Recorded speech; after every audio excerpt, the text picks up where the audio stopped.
So I want everyone listening to do me a favor real quick. Picture Christmas. Are you picturing Christmas? Okay. Just the image that pops into your head.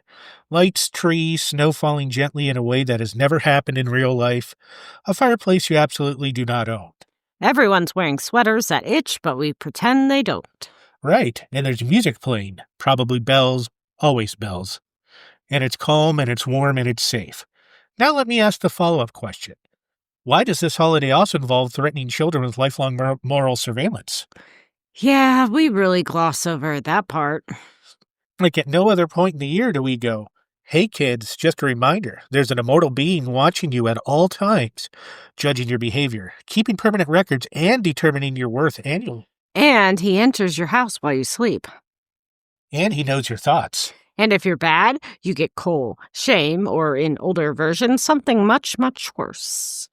And we just slap a bow on it and say, isn't Christmas magical? Which raises a question we probably should have asked earlier as a society. Why is this holiday like this? Because here's the thing. Christmas feels ancient, but the version we celebrate now, the cozy one, the safe one, this is not the original cut. Nope, that's the remaster. Tonight we're going back to the rough draft. The version of Christmas that involves darkness, fear, monsters, punishment, and a very real anxiety about surviving winter. This is Time Tellers. I'm Dan. I'm Renee. And tonight we're talking about the dark side of Christmas. Where it came from, why it was terrifying on purpose, and how somehow we ended up with a holiday both emotionally exhausting and haunted by goat demons. Before we get into Krampus and witches and child-eating cats, and yes, that sentence is accurate, we have to talk about winter, not modern winter. Not, ugh, it's cold, I guess I'll DoorDash. I mean historical winter. Pre-electricity, pre-central heating, pre-food shipping. Winter wasn't a season, it was an enemy. People died in winter. A lot. Crops were gone, animals were slaughtered early because you couldn't feed them, illness spread faster when everyone was indoors, and the nights were long. That's the part we forget. Imagine 4 or 5 extra hours of darkness every single day and nothing to fill it except your own thoughts and the sound of wind outside. And maybe some wolves. Definitely wolves. So people didn't celebrate winter because it was cozy. They celebrated because surviving it felt miraculous. Woohoo! We survived! Yay! That's where solstice festivals come in. Across cultures, across continents, people independently landed on the same idea. The sun is leaving, we need to convince it to come back. And the solution was always light. Candles, fires, bonfires, torches. Evergreens because they stay alive when everything else dies. And feasting. Because if you're going to starve later, you might as well eat now. In Rome, you had Saturnalia, which was chaos. But legal chaos. Oh, January 6th. Gambling, drinking, role reversals, masters served slaves, slaves mocked masters. Which sounds fun until you remember that it's Rome. It was controlled pressure release. Society saying if we don't let people go feral for a week, something worse happens. Northern Europe had Yule. And Yule wasn't quiet. There were masks, animal symbolism, people dressing as spirits were creatures. Which is a big clue. Because when people start wearing masks, it means they believe something is out there. Dun, dun, dun. When Christianity spreads through Europe, it's a problem. When Christianity spreads through Europe, it runs into a problem. People like their winter parties. Yeah, telling people stop celebrating the sun returning or you're going to hell was not effective. Nope. So instead, the church pivots or steals. Fine. Keep the timing, keep the lights, keep the feast, but now it's all about Jesus. December 25th isn't historically verified. It's symbolically convenient. And honestly, a tiny bit brilliant. But the church didn't fully erase the old stuff. They just refiled it. And the darker elements, those got repurposed. Early Christmas wasn't about gifts. It was about behavior. Christian morality needed enforcement. And enforcement works best when it's terrifying. Ah! That was terrifying. Enter the punishment figures. Oh dear. Krampus comes from Alpine regions, Austria, Bavaria. He's half goat, half demon, fully committed to ruining your childhood. And he likes to mosh in the mosh pit. Yes. Horns, hair, chains, bells.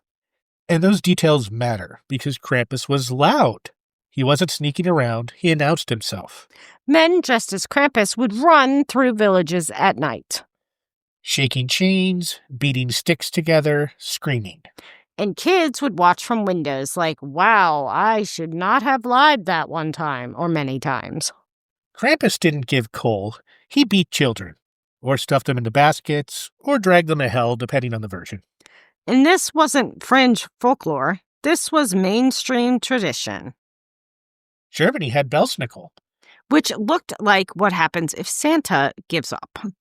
Filthy clothes, furs, masked face, he'd show up unannounced, demand obedience, and hand out both candy and punishment. France had Pierre Fouettard, or Father Whippard. Which is not subtle branding. Some versions say he murdered children and was cursed to punish others forever.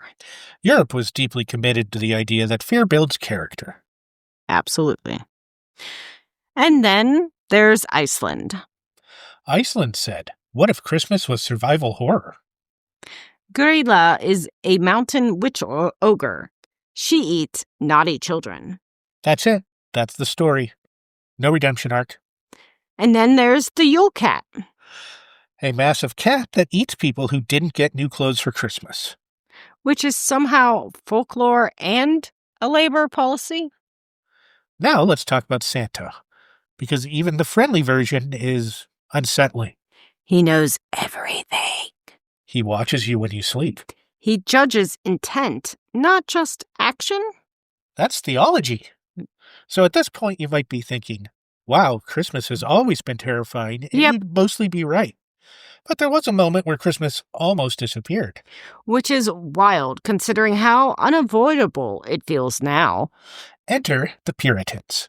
Yes. History's least festive people. The Puritans looked at Christmas and said, this is pagan nonsense. There's drinking, there's dancing, there's joy. Shut it down. Now. And they weren't joking. In 17th century England and colonial America, Christmas was literally banned in some places. No decorations, no feasting, no church services specifically for Christmas. Nope, not allowed. No. In Massachusetts, celebrating Christmas could get you fined.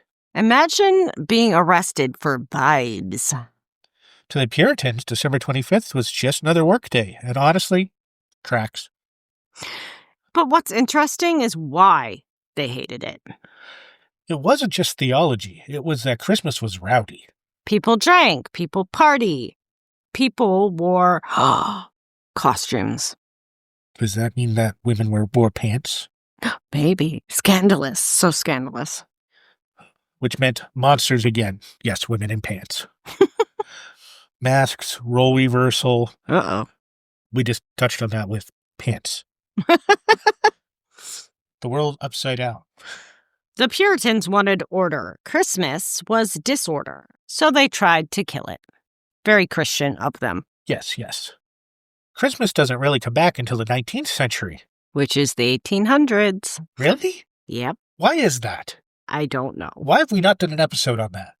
We probably should figure that out and do an episode. Maybe a mini. Tiny. Alliteration matters. I could see you doing it. If you're doing that, making that into a tiny, I could see that being I could see us doing an entire week-long thing on that. Okay. And when it does come back, it's different. This is where we get the version we recognize. Trees indoors, family dinners, charity, warm, fuzzy feelings.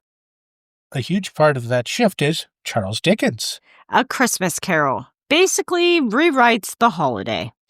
Instead of fear and punishment, it's redemption. Instead of monsters, it's ghosts, but mostly polite ones. Importantly, the horror is internal. The threat isn't being dragged to hell by a goat demon. It's realizing you wasted your life. Which is honestly worse, but quieter. Victorian Christmas takes the edge off, but it doesn't remove the darkness. It just hides it under lace and candlelight. We need to sit with this part for a minute, because this is where Christmas changes in a way that still messes with us. Up until the 1800s, Christmas is unstable. Sometimes it's banned, sometimes it's wild, sometimes it's terrifying, but it's never quiet. And it's never profitable. That changes fast. Once department stores figure out they can turn Christmas into a season instead of a day, everything shifts. Because now the holiday has a deadline. And deadlines mean pressure. Store windows start becoming theaters. Trees appear indoors, not just as symbols, but as anchors for spending. And Santa stops being a moral figure and starts being a mascot. This is important. Santa doesn't punish anymore, he just watches. Which is honestly worse. Because now the fear is internal. You don't worry about a demon dragging you away, you worry about disappointing people. Or not buying enough. Or not feeling enough. Christmas becomes a performance. This is where modern Christmas anxiety comes from. Not monsters. Expectations. You're supposed to travel. Spend money you don't have. See family that you may not feel safe around. And do it all with a smile on your face. And if you're grieving, If you're lonely, if you're broke, Christmas doesn't make space for that. Too bad, so sad. which is ironic because the old versions did. So why is Krampus back? Because people are tired of pretending winter is fun. The old stories didn't demand happiness. They acknowledge darkness. They said, yes, this is scary, that's why we gather. Safety in numbers. Krampus runs aren't really about fear. They're about release. About laughing in the dark instead of denying it. The original Christmas wasn't about gifts. It was about survival. About light lasting just long enough. About not being alone. The monsters were reminders. Not warnings, mirrors. So here's the thing. If Christmas feels complicated, That's not a failure. it's tradition. This holiday has always lived somewhat in the dark. Always needed light. Always needed people. So take what you need. Leave what hurts. Ignore the noise. Keep the warmth. And if the world feels heavy right now, That's winter and the state of the world right now. and you've survived it before. This has been Time Tellers. That's my line. Sorry. This has been Time Tellers. Thanks for spending part of your darkest season with us. Sleep well. And Merry Christmas. Bye.